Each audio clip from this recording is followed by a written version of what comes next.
ನಮಸ್ಕಾರ. ರಿವ್ಯೂ ಚಾನಲ್ಗೆ ಸ್ವಾಗತ. ನಾನು ಸೌಖ್ಯ ಗಾಂವ್ಕರ್. ಕರ್ನಾಟಕ ಪಾಲಿಟಿಕ್ಸಲ್ಲಿ ಬಹಳ ಗಮನ ಸೆಳೀತಾ ಇದೆ. ಕೈಪಾಳ್ಯದಲ್ಲಿ ಸಂಚಲನ ಸೃಷ್ಟಿ ಮಾಡಿದೆ ಡಿ ಕೆ ಶಿವಕುಮಾರ್ ಅವರ ಸಂಪುಟ ವಿಸ್ತರಣೆ. ಅಂದರೆ 2ನೇ ಹಂತದಲ್ಲಿ ಸಚಿವರುಗಳ ಆಯ್ಕೆ ಬಹುತೇಕ ಈಗ ಫೈನಲ್ ಆಗಿದೆ. ಹಾಗಾದರೆ ಎಲ್ಲರ ಹೆಸರ ಸುತ್ತಾನೂ ಈಗ ಚರ್ಚೆ ಆಗ್ತಿದೆ. ಪಟ್ಟಿಗಳನ್ನೆಲ್ಲ ನೋಡ್ತಾ ಇದ್ದೀರಿ ನೀವು. ಬಟ್ ಜಮೀರ್ ಅಹಮದ್ ಖಾನ್ ಮತ್ತು ಸವದಿ ಲಕ್ಷ್ಮಣ್ ಸವದಿ ಇವರಿಬ್ಬರ ಭವಿಷ್ಯ ಏನು?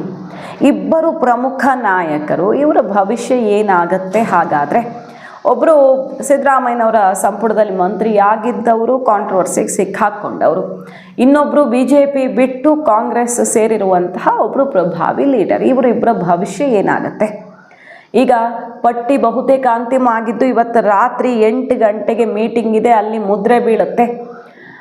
ನಾಳೆ ಆಲ್ಮೋಸ್ಟ್ ಎಲ್ಲ ಪ್ರಕ್ರಿಯೆ ಮುಗಿಸ್ಕೊಂಡು ಗುರುವಾರನೇ ಪ್ರಮಾಣ ವಚನ ಸಚಿವರದ್ದು 18 ಮಂದಿ ಇನ್ನಾಗ್ತಾರೆ ಅನ್ನೋದು ಈಗ ಸಿಗ್ತಿರುವಂಥ ರಿಪೋರ್ಟು.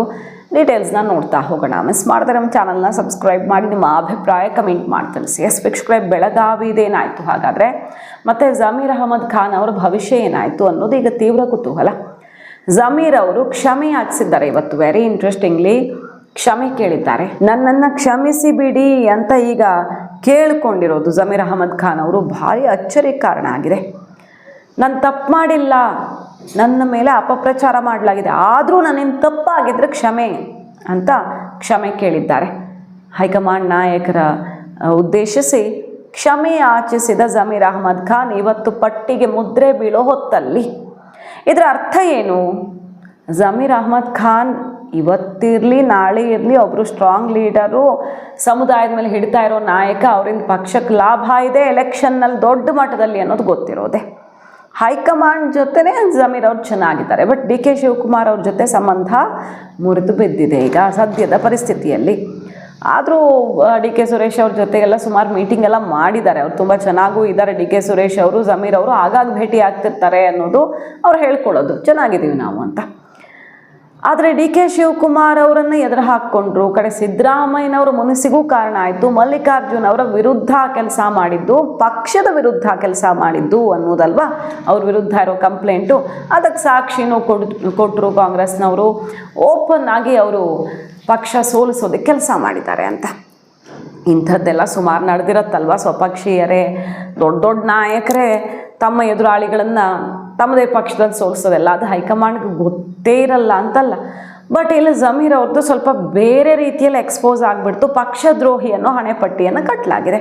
ಇವತ್ತು ತಪ್ಪು ಮಾಡಿಲ್ಲ, ಆದರೂ ಕ್ಷಮೆ ಕೇಳ್ತೀನಿ ಅಂತ ಹೇಳ್ತಾ ಕ್ಷಮೆ ಯಾಚನೆ ಮಾಡಿದ್ದಾರೆ ಅವರು. ಈಗ ಒಂದು ಡಿ ಕೆ ಶಿವಕುಮಾರ್ ಅವರು ಸ್ಕೋರ್ ಮಾಡಬೇಕು ಈ ಅವಕಾಶದಲ್ಲಿ. ಯಾವ ರೀತಿ?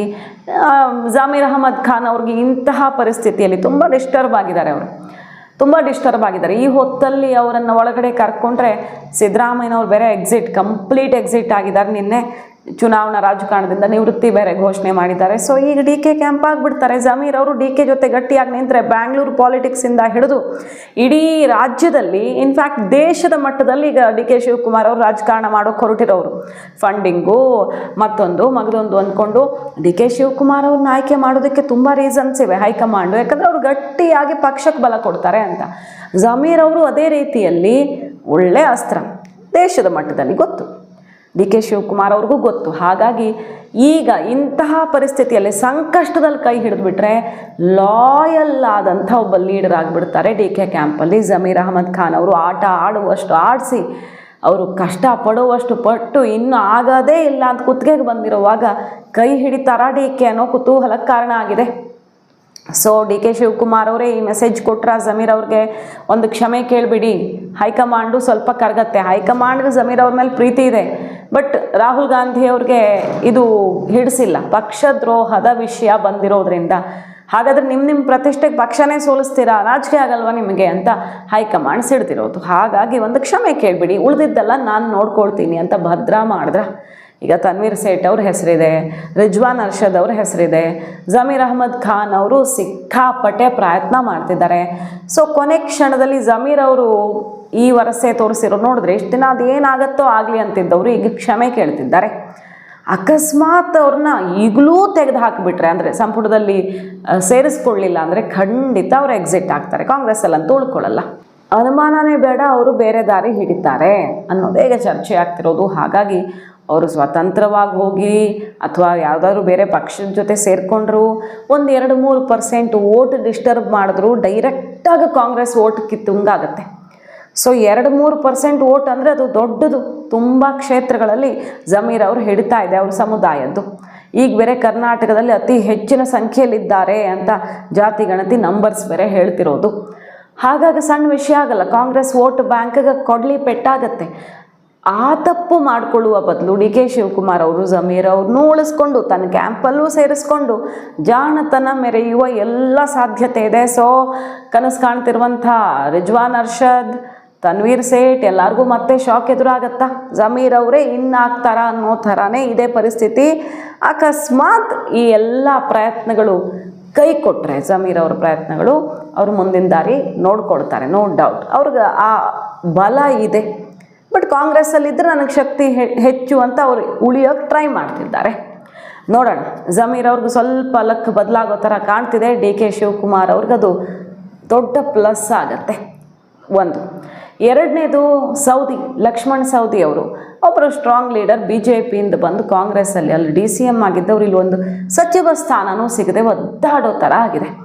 ಅವರು ಅಷ್ಟೇ, ಈಗ ಸಚಿವ ಸ್ಥಾನ ಸಿಕ್ಕಿದ್ರೆ ಕಾಂಗ್ರೆಸ್ಸಲ್ಲಿ ಇರ್ತಾರೆ, ಇಲ್ಲ ಅಂದರೆ ಮುಂದಿನ ಚುನಾವಣೆಗೆ ಅವರು BJPಯಲ್ಲಿ ಕಂಟೆಸ್ಟ್ ಮಾಡ್ತಾರೆ, ನೋ ಡೌಟ್.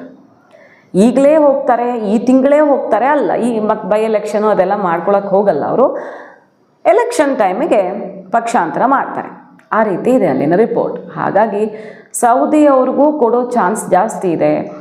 ಲಕ್ಷ್ಮೀ ಹೆಬ್ಬಾಳ್ಕರ್ ಅವ್ರ ಕಥೆ ಏನು?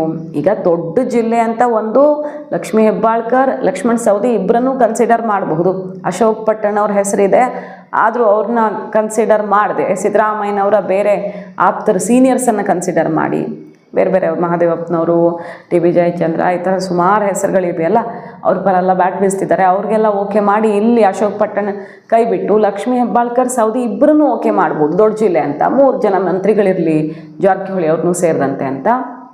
ಇಲ್ಲ, ಇಬ್ಬರೇ ಸಾಕು, ಈಗ ಜಾರಕಿಹೊಳಿ ಇದ್ದಾರೆ, ಅದ್ರ ಜೊತೆಗೆ ಒಂದು ಅನ್ನೋದಾದರೆ ಸೌದಿ ಅವರು ಫೈನಲ್ಲು. ಸೊ ಸೌದಿ ಅವ್ರಿಗೆ ಮಂತ್ರಿಗಿರಿ ಸಿಗೋದು ಬಹುತೇಕ ಫಿಕ್ಸು. ಇಲ್ಲ ಅಂದರೆ ಈ ಲೆಕ್ಕಾಚಾರ ಮೀರಿ ಸೌದಿ ಅವ್ರಿಗೆ ಮಿಸ್ ಆದರೆ ಅವ್ರು ಕಾಂಗ್ರೆಸ್ಸಿಂದ ಮಿಸ್ ಆಗೋದು ಕೂಡ ಫಿಕ್ಸು. ಸೊ ಇದು ತುಂಬ ನಿರ್ಣಾಯಕವಾದ ಲೆಕ್ಕಾಚಾರ. ಸಂಪುಟ ಇವತ್ತು ಫೈನಲ್ ಆಗ್ತಿರೋದು. ಇನ್ನು ಯಾರ್ಯಾರ ಹೆಸರು ಕೇಳಿ ಬರ್ತಾ ಇದೆ ಸದ್ಯಕ್ಕೆ. ದಾವಣಗೆರೆ ಮಲ್ಲಿಕಾರ್ಜುನ್ ಅವರು ಇನ್ನಾಗ್ತಾರೆ, ಮತ್ತು ಯಶವಂತ್ G ಪಾಟೀಲು, ಹಾಗೆ ಅನ್ನಪೂರ್ಣ ತುಕಾರಾಮು, ಶಿವಲಿಂಗೇಗೌಡರು, ಮತ್ತು ಶರತ್ ಬಚ್ಚೇಗೌಡರು, ರಘುಮೂರ್ತಿ ಅವರು, ಸಂತೋಷ್ ಲಾಡ್ ಅವರು, ಬೇಕು ಇವರೆಲ್ಲ ಅನುಭವಿಗಳು, ಎಕ್ಸ್ಪರ್ಟ್ಗಳಿದ್ದಾರೆ. ಹಾಗೆ ಆರತಿ ಕೃಷ್ಣ ಅವ್ರ ಹೆಸರು ಜೋರಾಗಿ ಕೇಳಿಬರ್ತಿದೆ, ಹೈಕಮಾಂಡ್ ಕಡೆಯಿಂದನೇ ಆ ಹೆಸರು ಫೈನಲ್ ಆಗಿದೆ ಅಂತ. ಹಾಗಾಗಿ ಅಲ್ಲೂ ಲಕ್ಷ್ಮೀ ಹೆಬ್ಬಾಳ್ಕರ್ ಅವ್ರಿಗೆ ಆಘಾತನೇ. ಮಹಿಳಾ ಕೋಟಾದಲ್ಲಿ ಇನ್ನೊಬ್ಬರು ಆಲ್ಮೋಸ್ಟ್ ಇನ್ನಾಗೋ ಥರ ಕಾಣಿಸ್ತಿದೆ. ಪುಟ್ಟರಂಗ ಶೆಟ್ಟಿ ಅವರ ಹೆಸರಿದೆ, ಶಿವರಾಜ್ ತಂಗಡಗಿ, ಪೊನ್ನಣ್ಣ, ವಿರಾಜಪೇಟೆ. ಅಂದರೆ ಫಸ್ಟ್ ಟೈಮು, ಸೆಕೆಂಡು, ಥರ್ಡು 2-3 ಸಲ ಗೆದ್ದವರು, ಫಸ್ಟ್ ಟೈಮ್ ಗೆದ್ದವರನ್ನೂ ಕೂಡ ಕನ್ಸಿಡರ್ ಮಾಡ್ತಿದೆ ಹೈಕಮಾಂಡು 50-50 ಫಾರ್ಮುಲಾದಲ್ಲಿ. ಯಾಕಂದರೆ ಇನ್ನು 20-25 ವರ್ಷಕ್ಕೆ ಕಾಂಗ್ರೆಸ್ ಕಟ್ಟುವಂತಹ ಯುವಕರು ಬೇಕು ಅನ್ನೋ ಕಾರಣಕ್ಕೆ ಅಂಥವರನ್ನೇ ಆಯ್ಕೆ ಮಾಡ್ತಿದ್ದಾರೆ. ಇನ್ನು ನಾರಾಯಣ ಸ್ವಾಮಿ ಇಲ್ಲ ಶಿವಣ್ಣ ಇಬ್ಬರಲ್ಲೊಬ್ಬರು, ಕನಿಷ್ಠ 3-4 ಶಾಸಕರು ಆ ಥರ ಫಸ್ಟ್ ಟೈಮು ಇಲ್ಲ ಸೆಕೆಂಡ್ ಟೈಮ್ ಗೆದ್ದವರು ಈ ಸಲ ಮಂತ್ರಿಗಳಾಗ್ತಾರೆ ಅನ್ನೋದೇ ಸರ್ಪ್ರೈಸು. ಸಿದ್ದರಾಮಯ್ಯ ಸಂಪುಟದಲ್ಲಿದ್ದಂಥ 5-6 ಜನಕ್ಕೆ ಮಂತ್ರಿ ಸ್ಥಾನ ಸಿಗುತ್ತೆ. ಹಿರಿಯರು ಇರಬೇಕು, ಆಲ್ರೆಡಿ ಈಗ ಹಿರಿಯರು ಬಂದಿದ್ದಾರೆ, ಅದ್ರ ಜೊತೆಗೆ ಇನ್ನೊಂದು 5-6 ಜನ, ಸೊ ದ್ಯಾಟ್ ಸರ್ಕಾರ ಬ್ಯಾಲೆನ್ಸ್ ಮಾಡೋಕೆ ಅವ್ರು ಬೇಕು ಅಂತ. ಯಾಕಂದರೆ ಈಗ ಎಲ್ಲರೂ ಕಿರಿಯರೇ ಆಗಿಬಿಟ್ರೂ ಕಷ್ಟ, ಬಟ್ ಇರೋರನ್ನೇ ಮುಂದುವರ್ಸ್ಕೊಂಡು ಹೋಗೋದು ಅಲ್ಲ. ಅಂಥದ್ದೊಂದು ಫಾರ್ಮುಲಾ ಹೈಕಮಾಂಡು ತಾನೇ ಸರ್ವೆ ಮಾಡಿಸಿ ರೆಡಿ ಮಾಡಿದೆ. ಕಾಂಗ್ರೆಸ್ನ ಸಂಸದರು, ಮಾಜಿ IAS ಅಧಿಕಾರಿ, ಈ ರೀತಿಯೆಲ್ಲ ಒಂದು ಕಾಂಬಿನೇಷನಲ್ಲಿ ಒಂದು ಟೀಮ್ ಮಾಡಿ ರಾಹುಲ್ ಗಾಂಧಿ ಅವರು ಸ್ವಯಂ ತಾನೇ ಅದ್ರ ಬಗ್ಗೆ ಒಂದು ಇನ್ಪುಟ್ ರಿಪೋರ್ಟನ್ನು ತೊಗೊಂಡಿದ್ದಾರೆ. ಅದರ ಆಧಾರದಲ್ಲೇ ಇವತ್ತು ಮಂತ್ರಿ ಮಂಡಲಕ್ಕೆ ಹೆಸರುಗಳ ಸೇರ್ಪಡೆ ಆಗುತ್ತೆ, ಅಂತಿಮ ಮುದ್ರೆ ಬೀಳುತ್ತೆ ಅನ್ನೋದು ಇಂಟ್ರೆಸ್ಟಿಂಗ್. ಸೊ ಜಮೀರ್ ಅವ್ರ ಸುತ್ತ, ಇನ್ನು ಕೆಲವು ಪ್ರಮುಖ ನಾಯಕರ ಸುತ್ತ ಗಮನ ಸೆಳೀತಾ ಇದೆ. ಬಾಲಕೃಷ್ಣ ಅವರು, HC ಬಾಲಕೃಷ್ಣ ಅವರ ಭವಿಷ್ಯ ಏನಾಗುತ್ತೆ? ಒಕ್ಕಲಿಗ ಕೋಟದಲ್ಲಿ ತುಂಬ ಜನ ಇನ್ನಾಗಕ್ಕಾಗಲ್ಲ, CMA ಆ ಸಮುದಾಯದವ್ರು ಆಗಿರೋದ್ರಿಂದ. ಸೊ ಶಿವಲಿಂಗೇಗೌಡರ, ಬಾಲಕೃಷ್ಣ ಅವರ, ಯಾರ್ಯಾರಿಗೆ ಅದೃಷ್ಟ ಖುಲಾಯಿಸತ್ತೆ ಅನ್ನೋದು ಈಗ ಆಲ್ಮೋಸ್ಟ್ ಫೈನಲ್ ಆಗಿದೆ. ಒಂದು ಹಂತಕ್ಕೆ ಏನು ಮೂಲಗಳ ಮಾಹಿತಿ ಲಭ್ಯವಾಗ್ತಿರೋದು ಈ ರೀತಿ, ಇವ್ರಿಗೆಲ್ಲ ಅದೃಷ್ಟ ಖುಲಾಯಿಸತ್ತೆ ಅಂತ. ಮಾಹಿತಿ ಇಷ್ಟ ಆಗಿದ್ರೆ ಮಿಸ್ ಮಾಡಿದ್ರೆ ನಮ್ಮ ಚಾನಲ್ನ ಸಬ್ಸ್ಕ್ರೈಬ್ ಮಾಡಿ, ನಿಮ್ಮ ಅಭಿಪ್ರಾಯ ಕಮೆಂಟ್ ಮಾಡಿ ತಿಳಿಸಿ. Thank you.